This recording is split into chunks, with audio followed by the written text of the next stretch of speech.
Hey, Gabe. Hey, what's up, Tim? In the movie Miracle Mile, two young people plan a date night that starts at 12 midnight and quickly escalates to a daring escape from Los Angeles before nuclear war. So, what's your issue with the nuke plot, though? I actually have nothing to nitpick about the nuke plot, but the idea of starting a date night at midnight sounds exhausting and unrealistic. Maybe I'm just getting too old.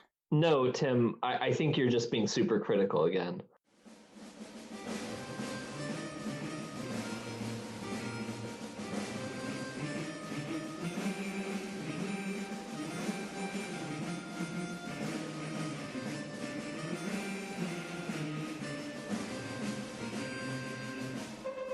Welcome to another episode of the Supercritical Podcast, where we delve into the fun, oftentimes nonsensical way pop culture portrays nuclear weapons. My name is Tim Westmyer, someone who studies nuclear weapons and works on nuclear nonproliferation for a living. I am joined in the podcast studio / Zoom with my co-host Gabe. Gabe, welcome to the show. Hey, Tim, how's it going? Hello from the bunker. We're on day 670,000 whatever of quarantine. I don't know. It's great to have you here. You're not a nuke person like me. What's your claim to fame to be on this episode? Well, it's very interesting you say that. I met you about 6 years ago now, and I guess I'm a glutton for punishment, and my life is too happy, and I need to be depressed by learning about nuclear weapons, and so I decided that I'd come along for this ride. Well, I'm glad that's your frame of mind entering into this, because I picked a doozy for us today. The 1988 movie Miracle Mile, where a meet-cute between two star-crossed lovers turns into a wild night of possible Chicken Little-induced nuclear war hysteria. You know, Gabe, your classic rom-com romp to DEF CON 1 story? Oh, geez. And other than the corny jokes, bonus, it takes place in your hometown. Well, not hometown, but in Southern California, right? Close enough, yeah. It was definitely fun to see all the old spots. And before they caught on fire. So this movie was directed by Steve DeJarnette. He's also a writer of Strange Brew, which has a connection to the last episode we did on this podcast, because Strange Brew, Dave Thomas and Dan Aykroyd, they made the movie Spies Like Us. So Steve wrote this movie after having nightmares about nuclear war, and then worked on it in the studio system for 10 years to get it made. Oh, that sounds like what I have to deal with after doing this podcast. It's constant nightmares about. Maybe I'll make a movie one day too. Yeah, I mean, a movie about a guy who just keeps finding a way to, even when we're disconnected from each other in each other's respective basements, you still end up getting in on this stuff. Yeah, Exactly. That's a horror story I've ever heard one. So this movie's, I think, has got a pretty good cast. Before we kind of get into how it was received, it's got some good people in it. Anthony Edwards, who a lot of people know from ER. He's right off of Top Gun from his role as Goose. Really? Yeah. That I did not. I didn't. Same guy. I have to go check it out. That I did not realize. Yeah, I think I first ran into him as one of the characters in Revenge of the Nerds. But he plays a character named Harry, who's a big band musician in a blue suit, who meets the love of his, maybe potential love of his life, however short that may end up being. I figured you'd like this character, given your kind of love of jazz. Yeah, I kind of got into that, but it was, we'll get into it in the plot. It just kind of came out of nowhere. It was very strange. We also have Mari Winningham. She plays a character named Julie. She is one of the original members, the actress of the Brat Pack movies, particularly one, St. Elmo's Fire, which was filmed at where I did my master's at Georgetown University. She plays a waitress who meets Harry at the La Brea tar pits in Los Angeles and then lives with her grandparents. And then for you, there's quite a number of Star Trek people. Yeah, Denise Crosby, Tasha Yar, the Enterprise chief of security, as Londa, this mysterious businesswoman who hangs out at diners at like 11 o'clock at night or whatever. Yeah. And there's also a couple other people. You got the person who played Bubba from Forrest Gump and the TV show Justified. You have a bunch of other cameos. Earl Bowen, who played the Dr. Shrink character in the Terminator movie series, which is also nuke-related. You got Jeanette Goldstein, who plays a space marine in Aliens, also nuke-related. And Eddie Bunker, who played Mr. Blue in Reservoir Dogs. Not nuke-related. And one of my favorite cameos in this movie, Brian Thompson, who was the bad guy in the Sylvester Stallone movie Cobra. He was also in a lot of X-Files shows, and he was 5 different roles on Star Trek, including TNG, Deep Space Nine, Enterprise, and even Orville. the kind of Star Trek the spinoff. Yeah, the latest Star Trek series, apparently. So I think it's a pretty good cast. The movie was very well received with critics. It's got 90% fresh on Rotten Tomatoes. But, of course, the movie, you probably have not heard of it, didn't do so well. It didn't get a huge theatrical release, only 143 theaters. Made just around $1 million on a $3.7 million budget, but it's had a great run on the home market, and it's considered a bit of a cult classic. It's a movie that people in the nuke community have heard of. 1983, the reason why it got made was Miracle Mile was chosen by American Film Magazine as one of the 10 best unproduced screenplays circulating in Hollywood. The soundtrack I think is pretty good. It's by Tangerine Dream, a German electronica band. They've done over 60 movie scores such as Risky Business, Legend, Firestarter, even a lot of the songs in GTA 5 are by Tangerine Dream. Oh, I didn't know that. Yeah, and this is, a little behind-the-scenes stuff. It was also considered to be the plot of when they decided to make a movie about the Twilight Zone. It was originally kind of one of the ideas for that. And Nick Cage was attached to the movie for a little while. Paul Newman apparently... Do you mean Nuke Cage? Nuke Cage. Yeah, we've cut a lot of Nuke Cage movies. A lot of Nuke Cage movies in one episode. And Paul Newman, he was also... apparently had read the script, but ended up making another nuke movie around those years. The movie Fat Man and Little Boy, which we've covered previously on the podcast. So, a lot of background there on the movie Miracle Mile. Before we dive in, there's two big questions I want to be thinking about as we talk about the movie. One, this movie has a very similar starting point to a lot of the nuke movies that we've talked about previously. A possible nuclear attack, or rumors of a nuclear attack, and people on the ground trying to respond to that. The unique element here is this budding romance, and I think it's very much a unique take. So we'll try to see how well this pulls it off. And secondly, how this movie uses time as a motif. Not only in terms of the real-time pacing of the movie, basically 2/3 of it take place within an hour, real-time 24 style, but also as a strong theme in things like how much time you have left to deal with nuclear dangers and how the world can end so quickly when nuclear weapons are unleashed. Yeah, just the really, light stuff that you'd expect from a romantic rom-com. It's not even one of those time travel romantic comedies. So let's run through the plot of the movie. And as usual, spoiler warning, if you have not seen this movie from 1988, it's on Amazon Prime, streaming, and a couple other places. I don't know where you watched it, Gabe. That's where I watched it. I did. I did Prime. Amazon Prime has been getting a lot of my money recently from this. I keep giving them $4 every month or so. This is one of those things where as soon as I finished watching the movie in Amazon Prime, I was like, I'm going to buy the Blu-ray because the Blu-ray's got a better cut of this movie. Love can sure spin your head around. God, where do you begin? Well, hello.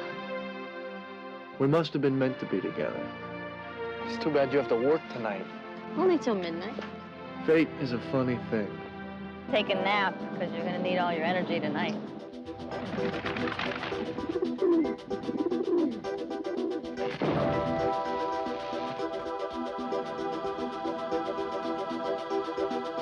It was one of those strange nights that could ruin your whole day in a big way. Dad, it's happening. This is it. This is really it. This is the big one. This is a joke, right? It's really happening. Happening. This can't be true.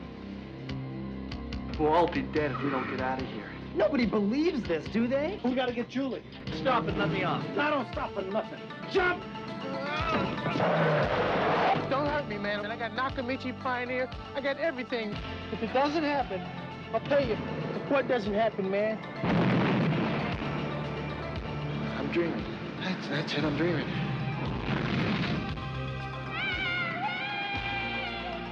Y'all ready to go? You the pilot? Hey! Hey, do you know anybody who can fly a helicopter? Helicopter pilots.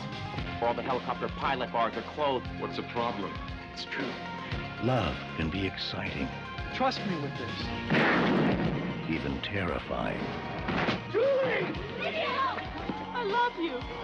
but nothing could prepare you for an experience like this. What is the truth, Harry? Miracle Mile. Listen, I'm just a guy who picked up the phone. Our heroes, Harry and Julie, start this movie by visiting the La Brea Tar Pits Museum in Los Angeles. And this is a really cool place. I've been here before. It's an open air tar pit.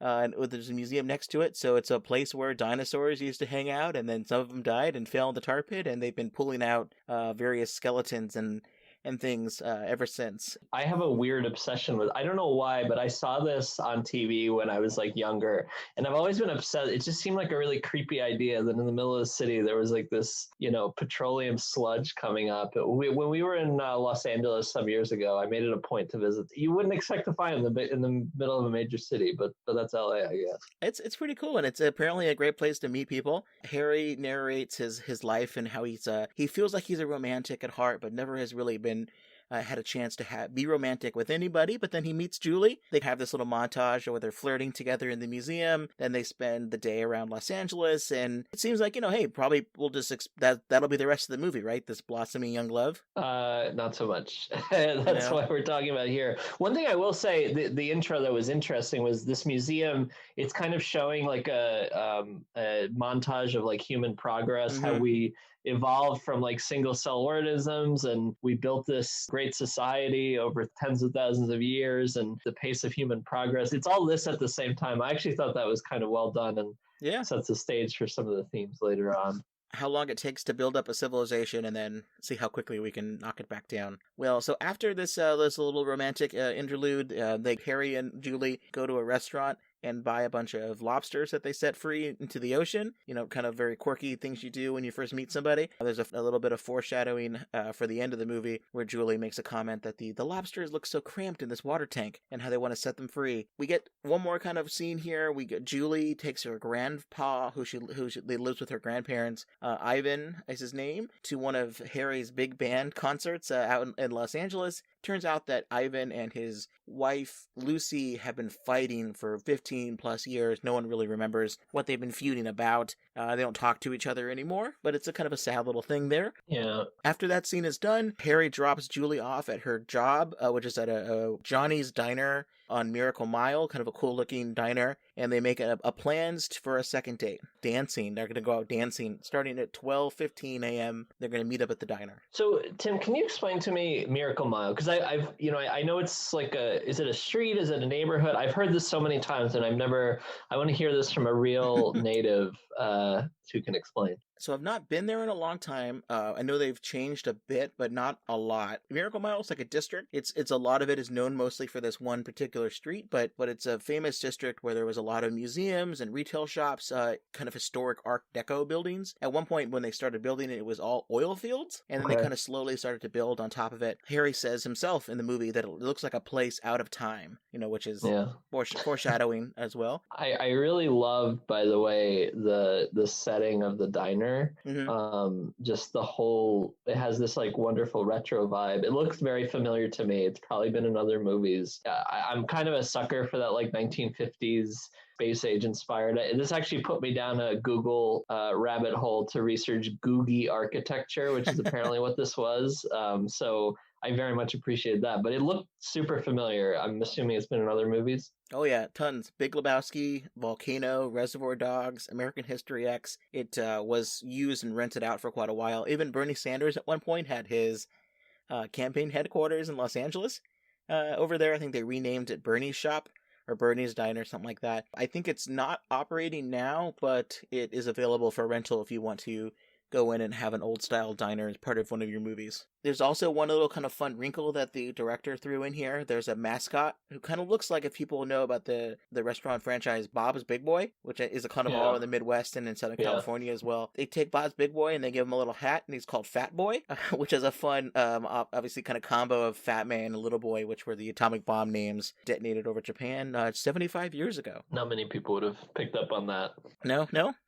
It delighted me anyways. So Harry, he knows that he's going to be in for it tonight, starting a date at 12:15 a.m. So he goes home, he takes a nap to recharge his batteries, but before he does, he lights a cigarette, kind of takes a second and says his last name with Julie's first name. It's like, okay, I could see this working out. Decides, I guess, he doesn't want to smoke anymore, so he flicks the cigarette onto the floor, and what happens? A crow picks it up, brings it to the roof, brings it into the nest. The nest catches on fire and causes a shortage of the electrical system because the nest was on top of some wires. Poor Harry, his alarm doesn't go off because the power's out, and he wakes up finally when power is restored at around 3:45 a.m. So this is several hours since Julie's been waiting there at the diner. Yeah, she was not happy. I mean, because she thinks that she got stood up, right? And I loved. She's standing outside the diner. There's this like suspended digital clock that's spinning, and it like spins, and as it spins, the hours like grow and grow, or the minutes and hours grow and grow. So it's kind of like this very strong reminder of the passage of time, which we've seen in some of our other. It seems to be a theme in these nuclear movies.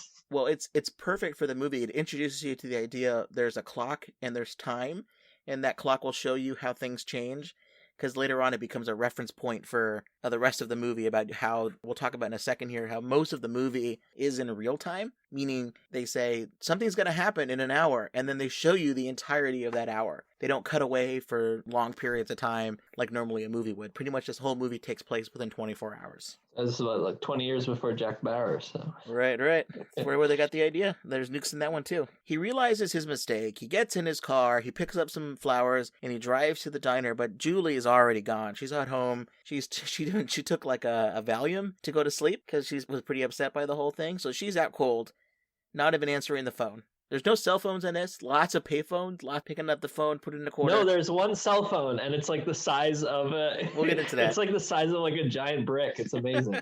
Harry gets to the diner, crashes his car a little into some palm trees, and a bunch of rats fall onto the hood. Foreshadowing quite a bit in this movie. Tries to call Julie. Obviously, she's not going to answer. We get to meet instead some kind of interesting groups of people at the diner. Some patrons, some people that work at the diner. It's a good mix of the kind of crowd you would end up seeing in Los Angeles at a diner around 3:45 a.m. Are you speaking from experience there, Tim? Very much so. I spent a few nights around that time in that area. So we've got two loudmouth idiots, one of which is a pretty awful sexual harasser. We've got a drag queen. We've got a drunk businessman talking about the best barbecue place in town, which is very ominous. Best place to get cooked ribs. We've got a passed out lady who's reading tarot cards, also pretty ominous. And we've got someone dressed like an airplane steward practicing for a crash, which I think is probably the most ominous of all these individuals. We've got a waitress friend of Julie's, Fred, the owner. He's got a gun, which we'll find out a little bit later. I like this actor a lot. He was the boss cop in RoboCop. And we meet Landa, you mentioned earlier, this very mysterious businesswoman who's got a huge brick mobile phone, like a Zach Morris-style phone. Yeah. Let's talk a little bit about Landa. She's interesting. She opens up a briefcase when she comes into the diner, which very well could have been a stand-in for the nuclear football emergency satchel, presidential emergency satchel, the thing that the president would use and carries around with him all the time that could launch a nuclear attack. She opens this up, and inside she has cliff notes, not the actual book, but cliff notes for the book Gravity's Rainbow, which is a 1973 novel by Thomas Pynchon. I have never read this book, but I've read the Wikipedia entry. This apparently is a very trippy story set in Europe at the end of World War II, and it centers on the design, production, and dispatch of the V-2 rockets by the German military. So it seems like Landa enjoys reading at least the plot of these kind of books, so she can talk about it at a cocktail party and not necessarily have to read the whole thing. Apparently the whole book is like thousands of pages. This whole thing, like this character, it's such like an over-the-top caricature, and it's just so out of place. Like, what is this woman with the cliff notes and the cell phone doing at this diner with all these other shady characters at midnight? She just closed some deals, man. She's a businesswoman. She wants some eggs after closing some deals. Why isn't she at like some upscale? I don't know. It was out of place for me. One of many different out of place things in this movie for me. But anyway, she's there. Yeah, Johnny's got the best eggs in town. Give me all the eggs you have. Yeah. She's reading the cliff notes of this book, Gravity's Rainbow. I guess the plot has something to do with the character trying to uncover a mystery about the V-2 rockets, and a theme of it is whether or not this person is uncovering this great mystery of, tremendous importance, or is just paranoid and is kind of going crazy. Apparently, the book ends with a nuke missile landing on a movie theater in Los Angeles. So very, very ominous. V-2 rockets, as well as people know, is the precursor for the intercontinental ballistic missiles that carry nuclear weapons across the globe. So this is an interesting little bit of introduction here, but the main thing is Harry just wants to meet that girl again, trying to hopefully make it right the next day. Maybe I think he talks about, he leaves a message saying that he will take her for some breakfast, champagne, and brunch. But here's where the plot gets interesting. He tries to call Julie, but she's asleep. He walks away, buys a newspaper, and then he hears the phone ring again. At this payphone outside of the diner. And he picks it up again, maybe thinking that it's Julie, but instead, it's this guy named Chip, who's on the phone and is frantically trying to reach his dad to tell him that in 70 minutes, there's going to be a nuclear war. Dad, it's me, Chip. How come the phone was busy just now? Jesus. Look, I had to wake you in. It's happening. I can't believe it, but we're locked into it. 50 minutes and counting. Christ, it is... I'm sorry, Dad. I shouldn't swear. I'm sorry, but this is it. This is really it. This is the big one. Thor Arthur 66 ZZD. You know, like I told you what would happen if it ever came down? Well, it is. We don't know why. I mean, why would we, huh? It's for real, Dad. It's no drill. We shoot our wad in 50 minutes. They're gonna pick us up in 5 or 10, and you can get it back in an hour, and 10, maybe 75 minutes. What exactly are you talking about? I'm talking about nuclear war. Who is this? Oh, where's my dad? Go get my dad! Your dad? Look, there's nobody here. Where's he supposed to be? How the hell would I know? You're in Orange County. I'm in North Dakota. Hey, is this some kind of prank or something? Prank? Prank? Oh, God. Is this 254-9411? Yeah, it is. But listen, it's just a phone booth. It's a phone booth at a coffee shop. I mean, I heard it ringing. Is this 714? Did I dial 213? Shit! Oh. I think they heard me. Shit. Oh, man, they see me on the monitor. And I patched into the Red Line XCOM to do this. Look, they're gonna nail my ass. Tell Dad. Just tell him. This is a joke, right? Yes, sir. No, sir. I was just checking the circuit, sir. Wait. He says that they're locked in to fire in 50 minutes. The other side will hit us back in 70 minutes. So, 70 minutes is really all you got. I thought this dialogue, I don't know if you thought, maybe you didn't enjoy the whole movie, but I thought this dialogue from Chip on the other side was pretty good, very haunting. I don't know. See, once again, I was not buying it really. Because if I heard this payphone ring and I just heard some dude rambling about this stuff, and I think at one point Harry does say like, "Hey, is this a joke, mister?" I wouldn't take it seriously. I would just hang up, and like, what are the odds of it being a joke for me are so much greater than the odds that some guy actually accidentally called this payphone from a nuclear silo. I didn't really buy. I know this is a plot device to get the story started, but I had trouble buying it. I think it's fair. I mean, I don't think Harry believed it at first. He basically, Chip is saying things like, I told you, Dad, this was going to be the big one. I told you it was going to happen, and it was going to happen like this. We don't know why. We're going to launch our weapons in 50 minutes. They're going to pick it up in 5 or 10 on radar, and we'll get it back in an hour 10, maybe 75 minutes. I did the math on this because it's how I do these things. This is actually pretty close to a real-life scenario. I think in this scenario, they're probably doing the assumption that Russia would hit the United States with submarine-launched weapons, because assuming all this math, you can just trust me on it. It assumes a 15-minute flight time, which is what an ICBM would be if it was launched out of a submarine-launched ballistic missile. Those tend to be around 15 minutes because they're on the coast. They're a little bit closer to their targets. It takes 30 minutes for the land-based weapon in Russia and the United States to hit each other. But anyways, he gives a code name for the attack. Then you hear gunfire on the other side, and someone else picks up the phone. Harry says, "Is this a joke?" And Harry gets the ominous message back. Forget everything you just heard and go back to sleep.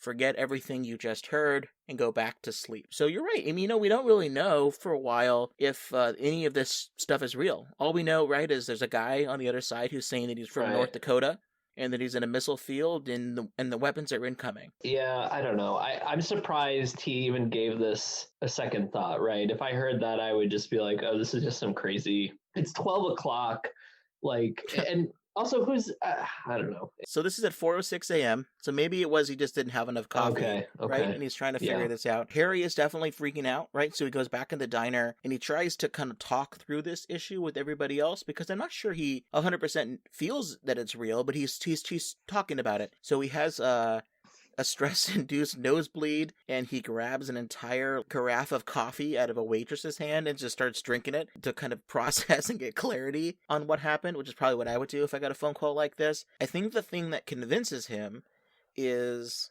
Landa. Landa seems to know what's happening. Yeah. She says that she has an ex that she used to date who works at the RAND Corporation, which is a real-life think tank that is kind of a part public, part private company that does a lot of research and planning for the U.S. government. Particularly in the 1950s, they were very famous for being a major research center for the U.S. Air Force, who managed all of our nuclear weapons for quite a while. And they did a lot of the initial theory of how you understand nuclear deterrence. How do you use a nuclear weapon? If anyone remembers in Dr. Strangelove, they call it the Bland Corporation in that one. So we're not sure who she was dating, but she seems to know what's going on. The patrons are kind of arguing amongst themselves. Some of them said, I've had nightmares about the atomic bomb. Can you repeat the conversation to me, please? Verbatim, if you can. Yeah, okay. Come on! Nobody believes this, do they? Go ahead. Okay, well, I answered the phone because it was ringing. And the guy, he just started yelling, Dad! It's happening! The big one, we're locked in. Thor Arthur, 66 DDZ. Wait a minute. Say that last part again. It's Thor Arthur, 66 DDZ. And then he started going, oh my God! We shoot off our wad in 50 minutes. He was just trying to call his dad in Orange County. And then he said, they see me on the monitor. And then someone came in, and he started going, yes, sir. No, sir. And they shot him. And Landa, she brings up some stuff, right? She talks about her political friend. She calls a senator's staff member, and they were all reporting that they're being moved to some sort of secret location. So I think this is where it starts to get crazy. She mentions she thinks this is real. She's probably has heard of this before. So what does she do? She gets a whole team together to do an evacuation plan. She picks up this Zach Morris style telephone that we talked about earlier, and she starts placing calls, right? She calls everybody, gets a helicopter set up, gets a plane fueled on a runway. She starts she tells someone to get a list of famous leaders and things ready so they can pick them up. People like Carl Sagan. I think that she calls him on the phone and tells him it's you knew this was going to happen. Here we go. Pretty crazy. One of my favorite people that they put on this list is Pat Riley, the coach of the Lakers at that time. But anyways, I would just say, man, you're on my list, given your pilot background in this scenario. So keep your phone handy. Thank you. Yeah, the Cessna 172 that I fly can really outrun a nuclear blast. But the weird thing about this is, as this is going on, like all the people in the diner are like going nuts. Yeah, they're like losing their mind. The owner just like pulls out a gun and starts shouting like crazy. It was very weird. It felt like the way that people would react if I was like dreaming about something. People just acting erratically. It's already a strange cast of characters to begin with, but this news, like, I guess already sets everyone crazy instantly as we figure out like that these are going to be the people who are going to repopulate the earth, I guess. These like diner folk, because they're going to go, the plan is for them to go to Antarctica, right? That was the idea. They're going to, I think the idea here is why this works so well with me. Everybody at that diner knows each other. It seems like they're all regulars, including Landa. People respect Landa. The owner of the diner, Fred, the guy with the gun, I mean, he seems like he really respects Landa. He put the television on the stock quotes, changes like from the sports and to the stock quotes while she's there. So basically, because she says this is legit, like a code name and what's going on, it's real. I think that basically starts this whole thing. And I also kind of think that you're feeling that this is dreamlike and not sure if it's real and why would people react this way. That is a completely rational reaction to what's going on in the movie. We don't even know yet if any of this is real. We're not going to know if this is real until the last frames of the movie, basically. So any sort of feeling you're having is, I think, part of it. And so for me, seeing people freak out like this and starting to make their own plans, I think works pretty well for me. You know, Harry hears that Landa has arranged a helicopter to leave the roof of the nearby mutual benefit building, which is like a life insurance company, and that it's going to leave, the helicopter is going to leave at 5 a.m. So they don't have a ton of time. So, all right, let's get real for a second. Let's say you're in the diner, Tim. What are you going to do? What's your move? Do you go to the helicopter? Do you try to drive home and get Jen? How do you handle it? Have my eggs arrived yet? No, you have not eaten. You're hungry. I'll grab a coffee carafe. I'll place a phone call to Gabe to meet me with his Landa Cessna on top of a building. No, it's a good question, man. It's like, what would you do in this situation? Would you probably try to save somebody, right? Like, what's the point of try to at least save Jen and the baby? Yeah. But I don't. The hardest part about this whole story is that there is a mission. People seeming like at this point they're all going to be together. Like, Fred is the boss of Julie. And then when Harry says, Fred, let's get in the car, Fred loads up his like catering truck with everybody, and they start to drive to the airport. He says, let's stop to get Julie. And Fred's like, sure, no problem. But of course, Fred's never going to stop. He's just going to make time, get over to the airport. So Harry has to steal Fred's gun and jump out of the back of the car. You get the sense like everybody's kind of together, but it very easily will simply say, no, forget it. Like, I'm not going to support you. If you're with me and you're going to help carry cans, great. But if you're not, get out of the way. And you get a lot of those kind of situations here. So I think the panicked feel of how people react to this seems to me pretty realistic for this scenario. You know, even Harry starts to get a little nuts. I mean, he seems like a very milquetoast kind of guy. I mean, he's playing Glenn Miller, you know, jazz by the way. And then he steals the gun and tries to hijack the truck and then jumps out of the truck and then commandeers a car at gunpoint. I mean, carjacks somebody at gunpoint. This is tried by his character Wilson, played by McKelty Williamson, who was, as you mentioned, was Bubba in Forrest Gump. Mm-hmm. And even him. I mean, you can tell he's gone crazy also by this. This is ratcheted up the insanity a little bit.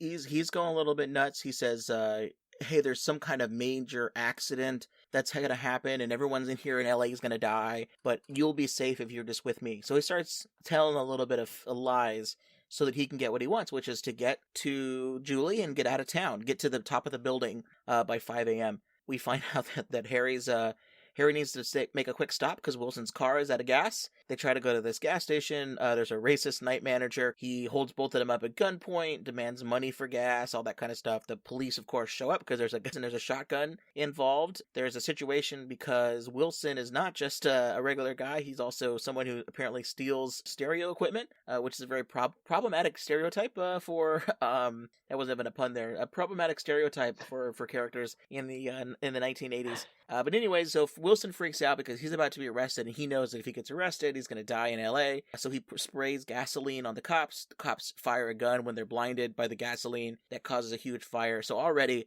Harry better hope that this is a real nuclear attack because he's now been implicated in murder. Yeah, the stakes have been raised, seriously. So, and Harry continues to lie to Wilson. He says there's a nuclear meltdown nearby at a nuclear power plant, and there's a radiation cloud coming to LA. Which is, you know, this movie came out in 1988, so you would say roughly that's kind of when the story would take place. Chernobyl, that accident was in Ukraine in 1986. 3 Mile Island accident in the United States and Pennsylvania, that was in 1979, and that's when the movie was actually first written, right around that time period. So this stuff is right on the top of everybody's mind. And it's also another kind of fun thing. Wilson tells Harry how to operate the car radio in the police car that they just stole, and he says, push the red button twice to make it work. Fun little, push the red button. I missed that. See, I should have watched this movie with you.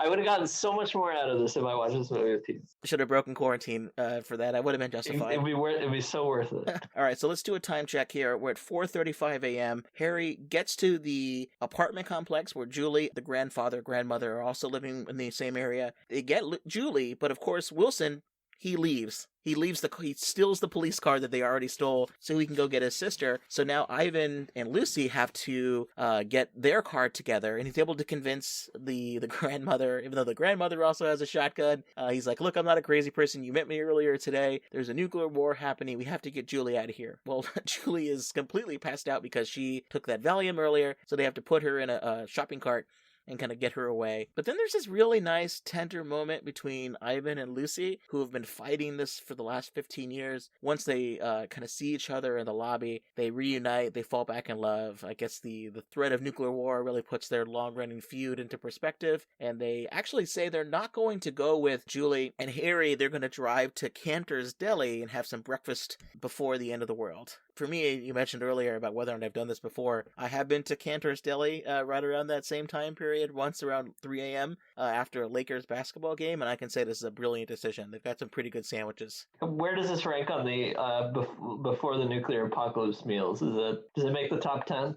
If I could do that, have a double combo of In-N-Out hamburger, an In-N-Out double, and a Cantor's roast beef, I think that would be a fine way to go. Ooh, that sounds good.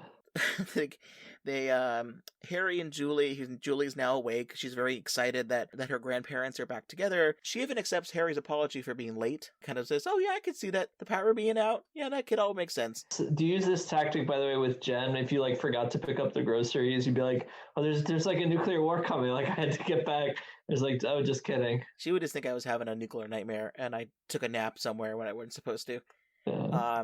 But the interesting thing is that Harry does not tell Julie immediately about the nuclear war. He just says they're going to do something romantic. They have to go to the roof and kind of get out of there. Julie doesn't know what's going on, so what does she think about? She's basically talking about how great it is that her grandparents are together again. She says that they swore they would never talk to each other until the day they died. Foreshadowing. So they try to get to the roof of the building. They get to the roof of the building. Harry is freaking out on the inside while they're in this elevator. Julie's talking about her childhood. And they get to the roof, and there's a helicopter. There's a bunch of other people. There's a bunch of Landis friends. And there's food, there's vitamins, there's guns, drugs, everything you could possibly need in Antarctica to stock up. But there's no helicopter pilot. Gabe, where would you get a helicopter pilot at this hour? They have everything stocked up, but they don't have anyone to fly it. I would go find a 1980s style gym with neon signage, because that's apparently where this guy goes to find the helicopter pilot, which for all the serious points that this movie's trying to make, I just it just got ridiculous. I mean, he's running around through the gym. First of all, it's who's working out at 4? The gym's packed at 4:30 in the morning. This is LA culture, man. People do this stuff. It's the expert local knowledge. By that point, you would have had 15 wheatgrass shots, and you would have done your yoga, taken your CBD, and all that. I think this works because Harry, he tells Julie that he loves her and says, "Stay on this roof, and I'm gonna go find a pilot." And he doesn't know what to do. He starts asking people on the street. He talks to a street cleaner. He talks to some joggers. He runs inside the gym you talked about. He tells people he needs a pilot because there's an emergency heart transplant. I think he just doesn't know what to do. Listen, excuse me. Do you know anybody who can fly a helicopter? Any helicopter pilots? Hey, do you know anybody who can fly a helicopter? Helicopter pilots? Huh? Any Falcon over there? Do you know any helicopter pilots? No. Excuse me. Anybody here know any helicopter pilots? Anybody?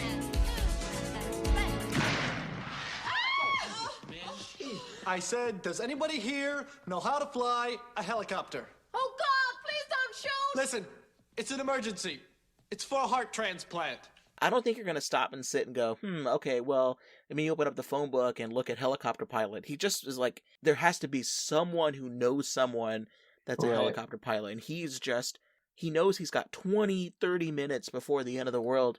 He's just going to do whatever he can within the area. Yeah. And he does find somebody. He finds somebody that's on a Nordic press. He says that he's a helicopter pilot, used to fly Hueys and things like that. So what does Harry do? He lies again. He says there's a toxic fire and there's a cyanide cloud coming to town. The guy, he says, yeah, I'll do it. I got to bring somebody. So he brings someone to the helicopter. But of course, Julie finds out that nuclear war is the reason why they're on the roof and that they need a pilot. At one point, one of the other characters say that Los Angeles Basin is a total overkill sector, so she's freaking out now, so she goes looking for a pilot. A lot of these, we're almost there. If she just stayed there and Harry met up with her, I'm sure they would be fine, but a lot of these moments of people trying to sort through something. Or if they had a helicopter big enough to carry, the 20 people that are on the roof, but let's forget about that for a second. It'll have to make a couple of trips. So Julie and Harry, they meet up, but of course what happens is that there's all of a sudden remember the cop car with Wilson and his sister? sister. Well, that Yeah. crashes now kind of randomly into a department store. They run in to find out what's going on. It turns out that Harry,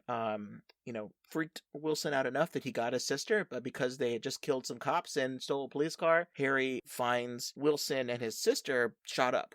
They're bleeding out. They're dying on this escalator. This very sad scene where Wilson's trying to carry his sister up an escalator that's going down, and he can't make any sort of progress. I think it was a pretty moving scene. And this is when Julie agrees with you, Gabe. Maybe this story about a nuclear war is not real. She says that Landa is telling everybody there's a nuclear war, but who told her about this? It was Harry. And maybe they called the war off because it's been over an hour at that point. And this is where I think Harry starts to really wonder, is this like a Chicken Little situation? You know, the story about Chicken Little who tells everybody that the sky is falling and it's not, but it causes a panic and people start freaking out. You know, I think even the characters themselves are kind of wondering, you know, what's actually going on. Oh, well, they're in this department store surrounded by clocks, clearly telling people as well, hey, you're running out of time to make a decision about whether or not this is real. The department store scene, it definitely was this kind of turning point in the movie, because it really, before this, it's just Harry running around and talking to some random people about this, but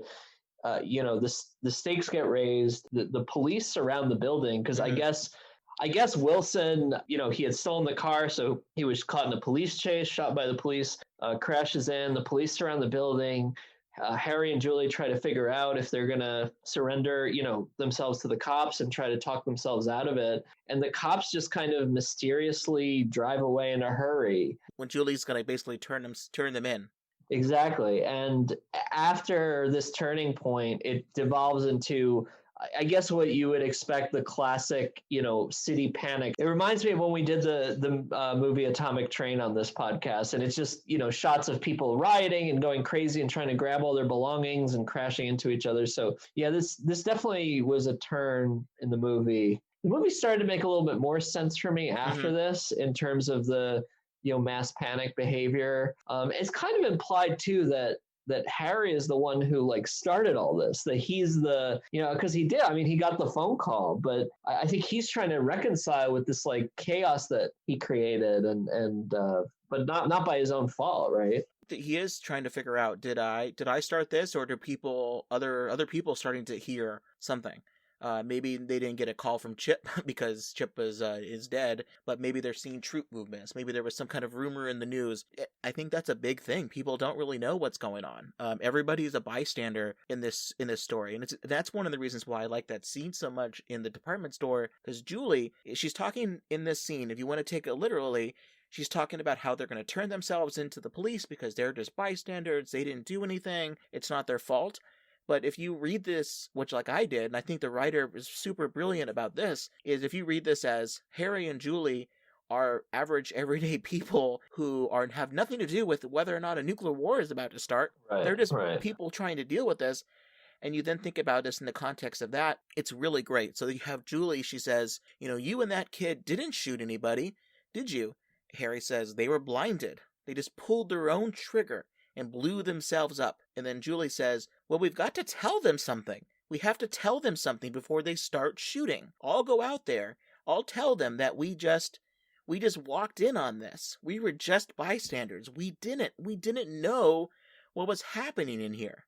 And I think that's pretty good writing for the idea of people in this scenario, what they would to be doing and thinking about, and ultimately what they can do in the big picture of a nuclear war incoming. Yeah, well, and I wonder if that, as you're reading this now, I'm wondering, does that making a broader point about nuclear weapons in general that we've all kind of, stood by as countries have armed themselves, and, we've just kind of stood by and gotten comfortable with it because of mutually assured destruction, all that. That is a big piece of it. If a city is destroyed, and this was the argument that people made about Japan and Hiroshima and Nagasaki, the Japanese people knew what their government was doing. If they wanted to stop this, they could have done something about it, and the consequences of that is that they got destroyed by an atomic bomb. That's an argument that people made at the time that certain historians have made. I would argue that that's a little bit more complicated than that, but this is the idea here here is that if we are just going to be standing by and not do anything about this, you can't really be a bystander in this situation. You need to be concerned and caring and,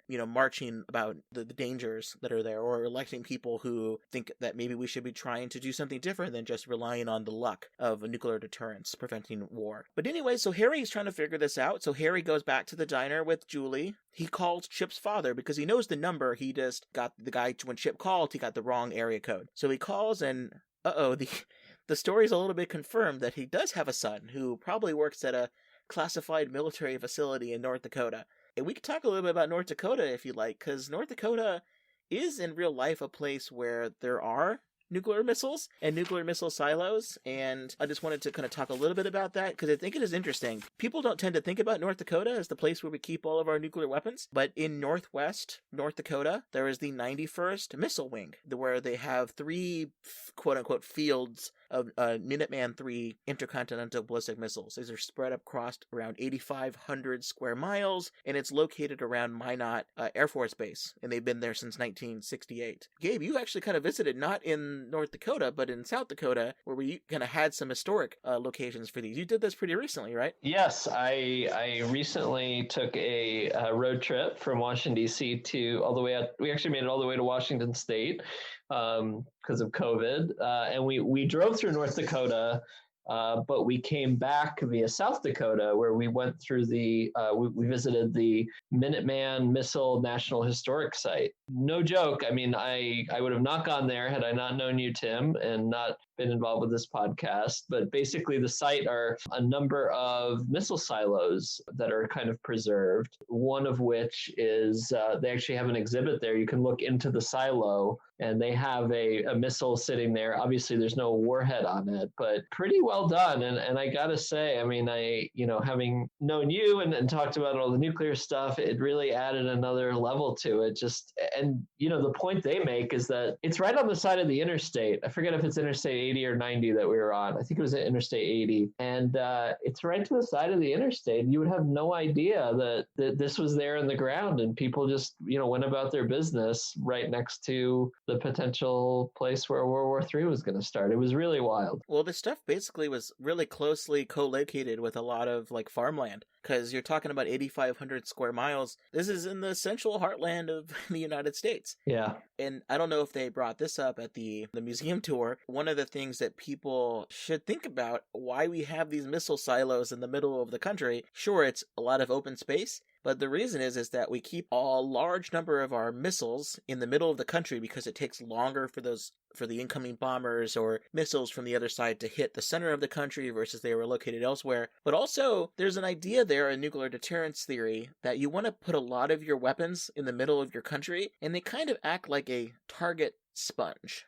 to absorb the other side's weapons. Okay. You put them in the middle of the country, and the other side has to put some of their weapons against yours. Otherwise, you're just going to have an endless supply of weapons. Right. And you put them far enough apart so that one warhead can't destroy 2 silos at the same time. But the kind of dirty secret of that is we've just essentially said, yeah, we'll put all of our weapons in Wyoming and North Dakota and South Dakota and all this area. And in the event of a nuclear war, that entire middle of the country is just going to become a parking lot, an irradiated parking lot. And the heartland will no longer be pumping. The idea. There was a small museum nearby, and they had a video playing.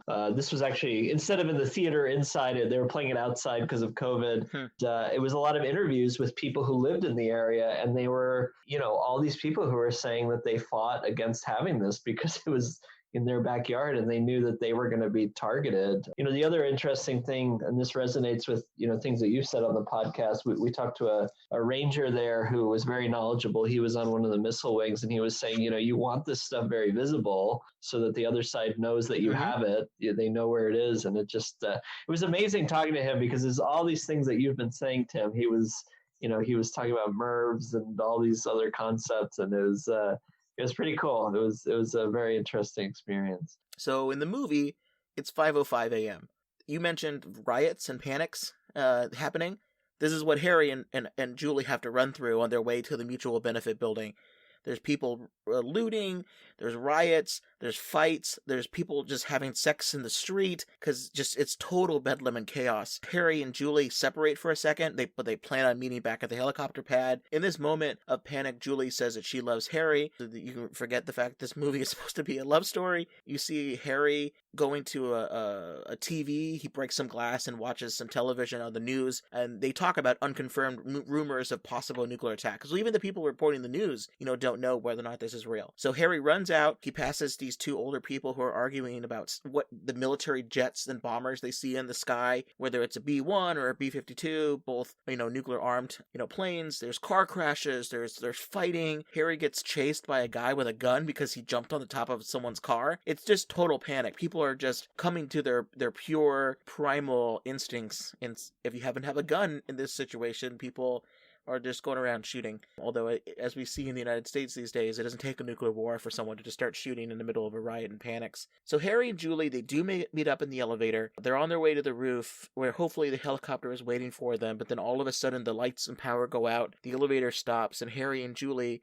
think that the attack is happening. It's just about to happen. Right. I think a really tender moment that I liked, Julie says, people are going to support each other, right? They're going to help each other out to rebuild.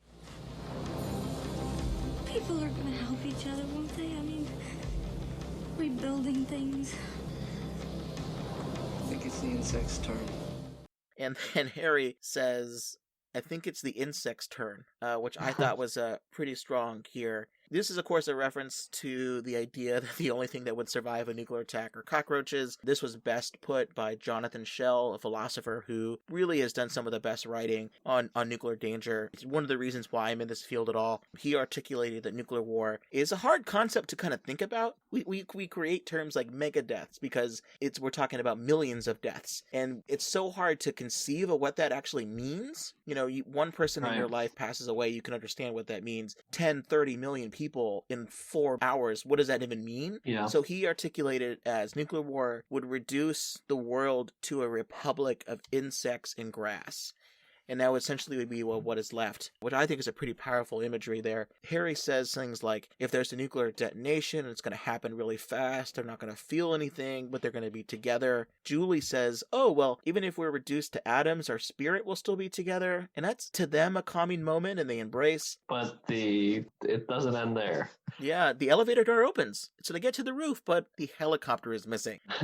Who's on the roof but this guy we met earlier, one of Landa's friends, who's a kind of got all the drugs and assembled a bunch of this stuff. He's played by Kurt Fuller. I love this actor. He's a bad guy in one of my favorite bad movies called No Holds Bar with Hulk Hogan. Okay. He's on the roof, his shirt's off, he's drugged out of his mind. He talks about how I should have believed her, I could have been on the helicopter, I could have been eating penguins in Antarctica with Jacques Cousteau. And he sees off in the distance, we finally realize this is real. We see warheads starting to land off in the distance. See the kind of the re-entry of the warheads from space. And I actually think this looks pretty good.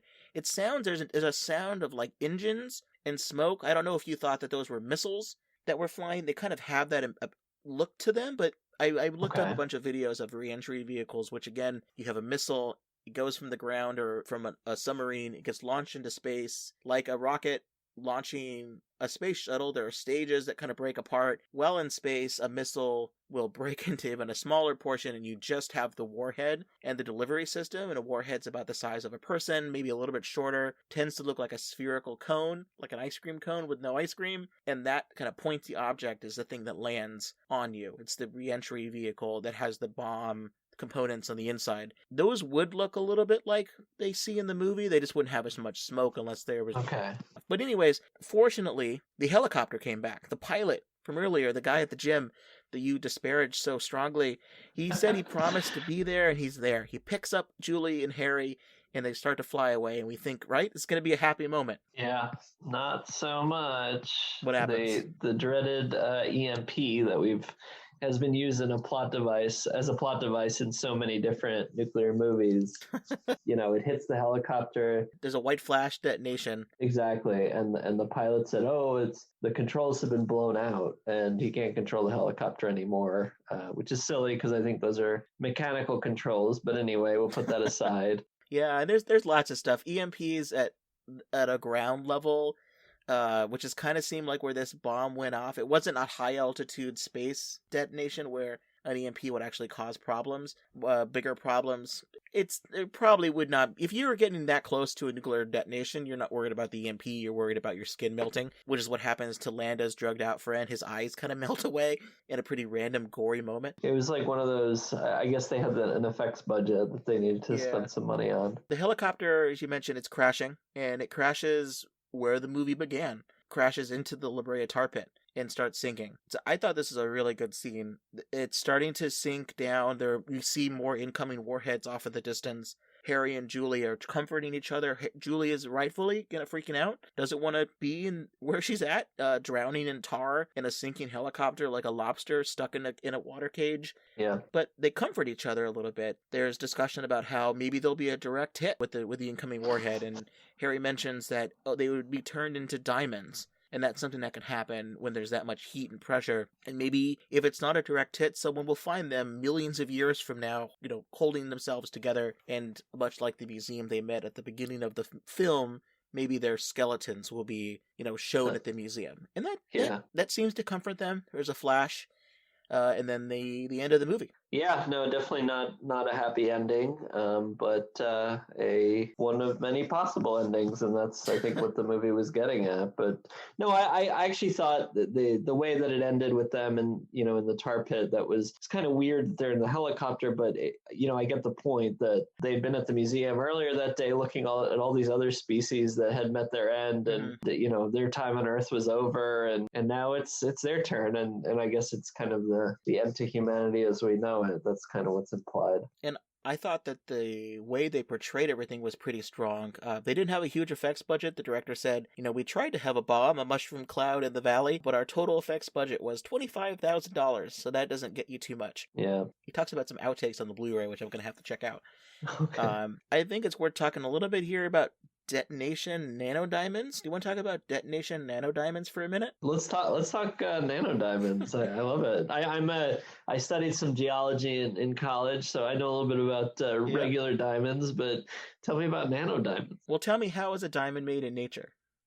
Well, the most common examples that we heard was that there would be intense heat and pressure either applied through, the crushing and squeezing of rocks that would cause carbon to rearrange into diamonds, or super hot volcanic activity would come through rocks and would cause these like super hot veins of water that would provide the heat and pressure necessary to create diamonds. Heat and pressure, that kind of stuff happens in the middle of a nuclear bomb. Detonation nanodiamonds are a thing that can happen inside of a high explosive, because you have this tremendous pressure and heat, as you mentioned, that can compress carbon inside of the explosives, and you get really tiny diamond particles during these detonations. And in 1963, some Soviet scientists found that there were detonation nanodiamonds after examining the remains of a nuclear test that used carbon explosives. And again, the key thing about this is it was inside the portion of the bomb that's actually a conventional explosive.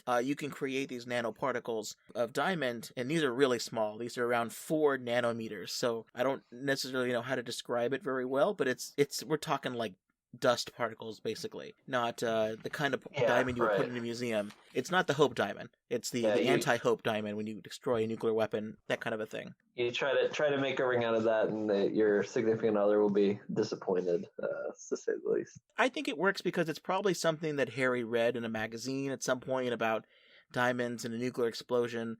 Obviously, the human body, it has carbons, and it could turn into a diamond, but not if the blast was, from somewhere else, because they're not inside the core of the bomb. And also, most incoming warheads would not likely be a quote-unquote direct hit. Most of these things that target cities tend to detonate in the air, called air bursts. They're like tens of thousands of feet above the air, because if you imagine an explosive creating like a sphere of fire and pressure, and you want to take that and put it high up in the air so that it can have the most surface area once it hits the ground. If you fire warhead to detonate right near the surface, most of that energy is going to be going down down into the immediate area and then pushed up, and you get fallout. And you would use that when you wanted to destroy like a missile silo. Say you wanted to destroy that missile silo that you visited in South Dakota.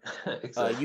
You would put something right on top of it because you want to have the most pressure in the exact spot. When you're destroying a city, people at the Rand Corporation got pretty good about measuring how far in the air you need to be able to destroy the biggest area. But anyways, done talking about nanodiamonds. I want to talk a little bit about the movie overall, kind of the nuke portion of it before we get into the non-nuke discussion. Roger Ebert liked this movie. He gave it 3 out of 4 stars. He said, quote, Miracle Mile has the logic of one of those nightmares in which you're sure something is terrible, hopeless, and dangerous, but you can't get anyone to listen to you. Much of the movie's diabolical effectiveness comes from the fact that it never reveals until the very end whether the nightmare is real or some sort of tragic misunderstanding. And that's why I'm comfortable with your criticism of the movie. Not sure why anyone would believe this, or it seems like a dream. Yeah. I think the director did a really good job, and he was also the writer of this, to produce that feel. And I think that works, for me at least, why it works as well as it does. Yeah, I hear you. I mean, I can certainly appreciate that perspective. I guess from my side, even the people that he meets that don't know about the attack coming, that everyone's acting crazy and off. I mean, even that first scene where Harry and Julie meet, it's so strange because I can't tell whether they've known each other. They're joking like they've known each other for so long. It's just not the way people act on a first date. I mean, this, for example, the scene at the gas station where the racist gas station attendant shows up with a shotgun. Just like all this random stuff that, okay, I can buy people acting crazy and weird after they find out about the missile, but I almost think there was probably something more to this movie, talking about just the the weirdness of humanity and us as a species, and some very big points. It just, something about it did not come together, did not click for me. It did not feel like a realistic portrayal of how people would act, and maybe that's by design. If I had to imagine a nuclear attack happening, I imagine that people would just kind of run away. It would just be instinctual. I don't think people would do a lot of these strange things to as a response to them, like contemplating their demise and the end of society. I don't think people are that deep. I just didn't really buy it. Well, what works really well for me in the movie is because I don't think any of the characters are 100% sure that this is real. It's a lot like the Hawaii missile scare from a few years ago. Right. You get a text message from your government that says there's an incoming strike from North Korea. What are you going to do? And some people hunkered down. Other people, freaked out and started stealing and trying to hide somewhere. I think this, to me, it's a pretty realistic depiction of this. And of course, I think why the movie works so well is because it feels a lot like a walking nightmare. There are some weird, quirky things. And I think the director definitely, like, the art direction of this movie looks very weird, even for probably the 1980s, with the diner and the clothes that people are wearing and the things that people are talking about. Julie and Harry are like not your usual people you would see as leads in these kind of movies. They're not traditionally it's not like the people they thought of this movie would work at the beginning, where they're talking about like Kurt Russell or Jennifer Tilly, Elizabeth Shue. They're different looking people, and I think that adds to the kind of the art scene with this. Yeah. Some critics didn't understand what the movie was trying to say. The Washington Post, Rita Kempley, she thought that the movie, quote, the director set an unsure pace that tries our patience. It seems like he's not committed to the story or his characters, but to the idea that he is saying something profound, which he is not. Which I think is pretty, ouch, unfair. I think unfair criticism. I think that the point of this movie is summed up by the guy on the other side of the phone after Chip gets killed. And he says, forget everything you just heard and just go back to sleep. I think if you think about that from the perspective of, yeah, you're concerned about nuclear war.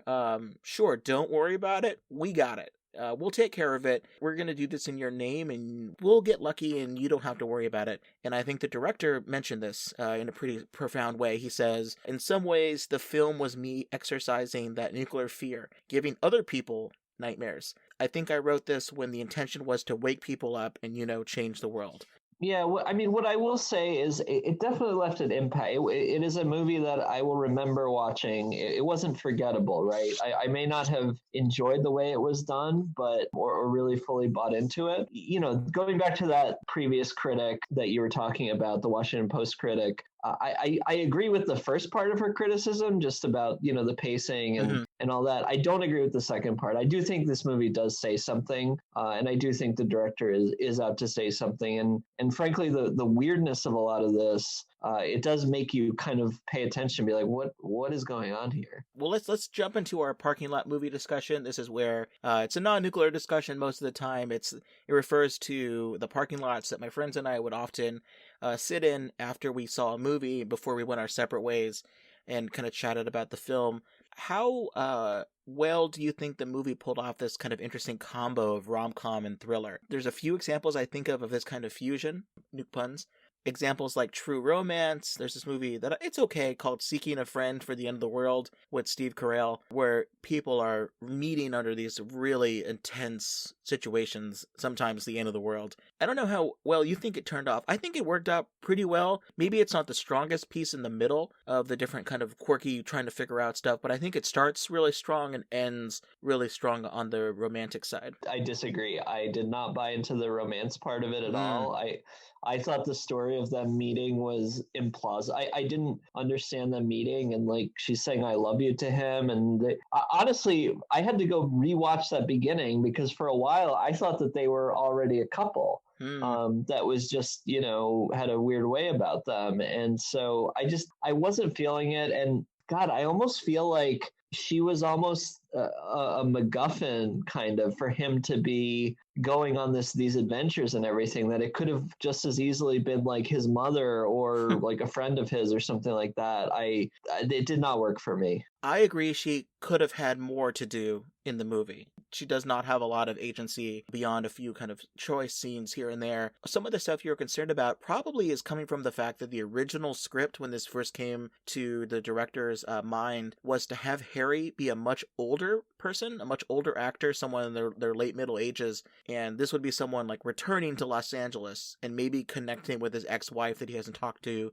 in a long time. I think at one point he talked about like a Gene Hackman type or a Paul Newman type for this, and it would be someone where they would already know. He says, it actually would simplify this, right? Like, you don't have to have this setup, this quirky meet cute, because we just know they used to be together and now they're going to try to get together again. So maybe some of that's coming through, and maybe you would have liked it a little bit better if that was the story. I think it worked well as written to me, but maybe you would like to see a different version of this with that story. No, that's fair. I mean, I can appreciate how certain people would see it that way. And yeah, I like Gene Hackman, so that would have probably been better. Another question I had is, did you enjoy, it doesn't sound like you did, this kind of pacing of the movie, this real-time pacing? You didn't enjoy it very much? It wasn't so much the pacing, it was just the kind of situation. I enjoyed the idea that it takes place in real time. It did give the movie a sense of urgency. You're wondering how much time was left. I think part of the issue was you're just like watching this and you realize there's so little time left. And it just makes you wonder about some of the decisions of the characters. I mean,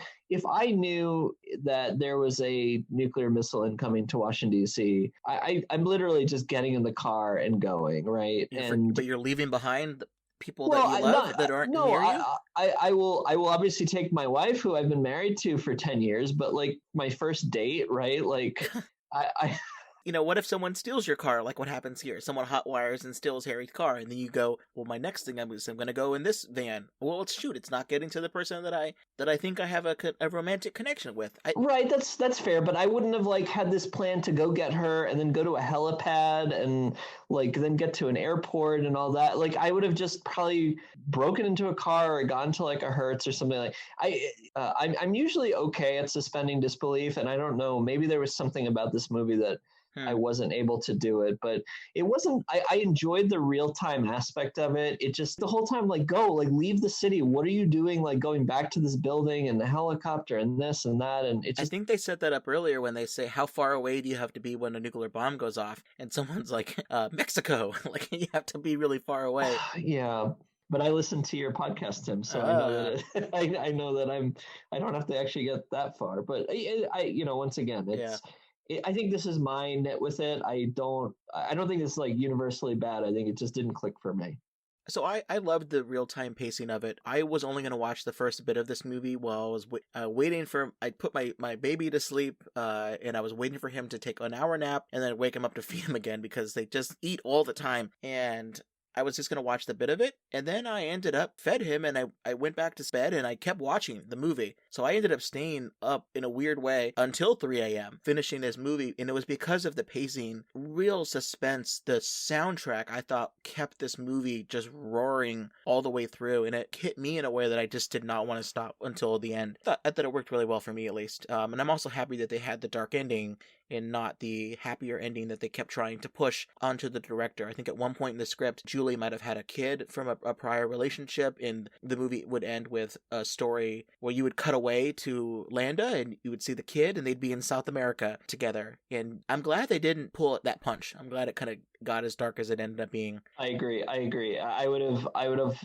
like, I was kind of at the end. I mean, part of me, I will admit, part of me wanted to see these characters die because I wasn't like loving it. And I'm just like, let's end this. You know, when I saw them with the rescue with the helicopter, I'm like, you know, okay, come on, let's not do this. I'm glad they took that, that strong statement and they had the guts to end it that way, because frankly, it's not what audiences want to see, but I think that was a very effective part of the movie. I give them a lot of credit for that. And I think that's part of the reasons why it only was shown in 143 theaters. I think at the end of the 1980s, people don't want to see that. If this movie came out in 1983, when a lot of other nuke movies came on, it would have hit perfectly the time period that needed to happen. All right, well, let's we probably have already previewed this, but let's do our rating system.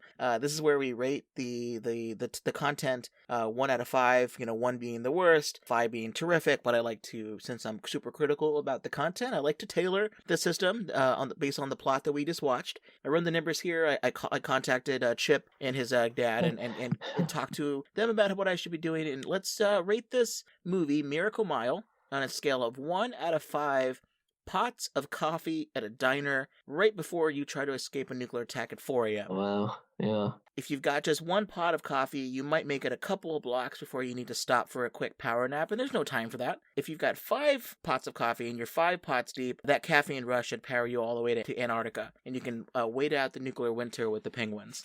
I'm going to say this first, because I'm going to give this 4.5. I want more from this director. He basically did this movie and one other, and then some TV and some other stuff. I would love to see more from this guy. I thought the soundtrack was terrific. I loved the pacing. I loved how tight the script was. I loved the foreshadows and the puns and all of that stuff. I thought the locations were cool. They'd introduce a location and then they would return to it later in a different manner. The fact the movie starts and stops in the same location, combined with the foreshadowing and the dialogue and the plot, I loved it. It doesn't get a full 5 because there are, as we mentioned, some issues with racial stereotypes, some plotting things with Julie. It would have been nice if she had something to do. That would keep it from being a 5. But I want this movie to be remade today. I think a combination of the Hawaii missile scare, online disinformation, racial injustice that's happening these days, and people just panicking with guns in the streets. I'd love to see this movie, done today. Let's do it. Let's greenlight it to Tim Gabe Production Company. Let's make it happen. Well, even the director said this movie could be made today. He says it's more likely to happen tonight than back when the movie was made or when it was written. Everything was on high alert then. Today, the missiles are still pointed. And who's really minding the store these days, both here and in Russia? So I think it'd be a great time to remake this. Gabe, what would you give it?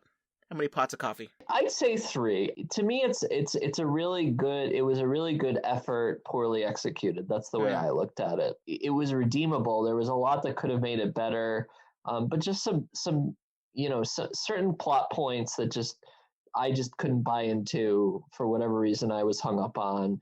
And just the kind of like zaniness at times of this that didn't really fit in my mind what they were trying to do. But maybe if you recast it, maybe if you tweak it a little bit. But I think that like the fundamental story is an interesting one, an interesting study of people kind of trying to grapple with, the end of the world here and just some of the symbolism, some of the stuff that you pointed out that I didn't pick up on. I mean, that gives it a 3, a solid foundation. But in my mind, it needed more work to get the extra 2 stars. 3's not too bad. I'll take that.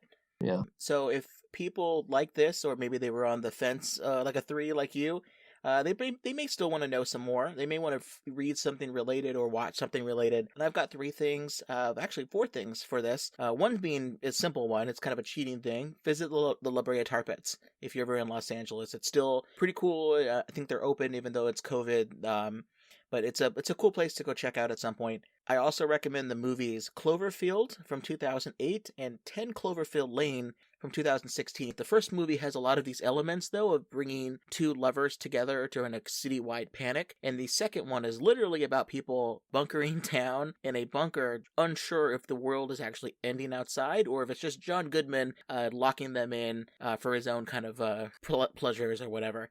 I recommend the movie that we covered on the podcast previously, Six String Samurai. The kind of combination of like quirky music, quirky scenes, some nuke stuff kind of matches pretty well. The main characters are kind of dressed a little bit, the Glenn Miller and the Buddy Holly look. And finally, I recommend a book to get a little bit stuffy here by Fred Kaplan, a great writer in the nuke field, The Wizards of Armageddon from 1991. This will give you a really good history of the RAND Corporation and its role in nuclear policymaking. I'm not sure if it mentions in the book who Landa was dating, but I'm sure it's going to give you some ideas.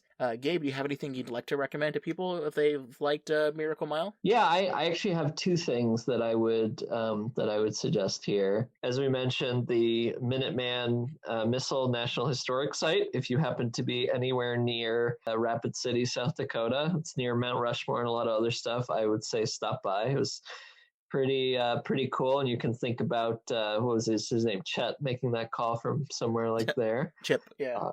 Chip. Second thing, I was really obsessed with Diner, which is Johnny's Coffee Shop. So if you're in Southern California, go check it out.